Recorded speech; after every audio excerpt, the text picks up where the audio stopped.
In this video, we're going to talk about the difference between WordPress.org and WordPress.com. Now, WordPress is a powerful publishing tool that makes it easy for anyone to publish their content online. WordPress comes in two different versions, WordPress.org and WordPress.com. Now, while a lot of the key elements are the same, there are some very important differences.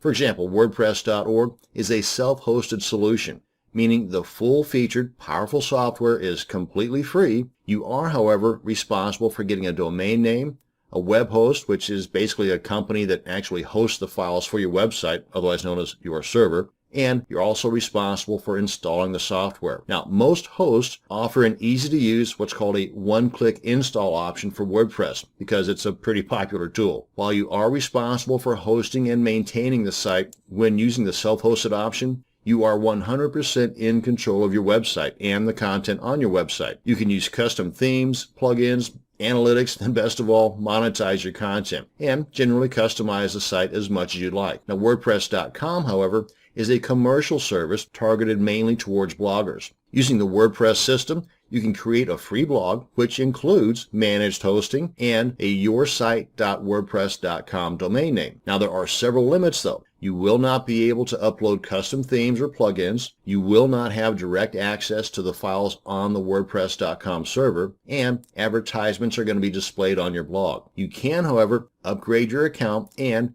pay additional yearly fees for a custom domain name, additional hosting space, or removing those advertisements. Now, choosing which option is best for you just depends on what your goals are for your website. If you will be focusing mainly on blogging and don't want to handle or hire someone to handle the setup and maintenance, then WordPress.com is likely to be your best bet. If, however, you're a business owner of any size, you would generally be best served with WordPress.org, the self-hosted option, as you will have a lot more control and flexibility for your website. That's going to bring us to the end of this video on the difference between WordPress.org and WordPress.com. Thanks for watching.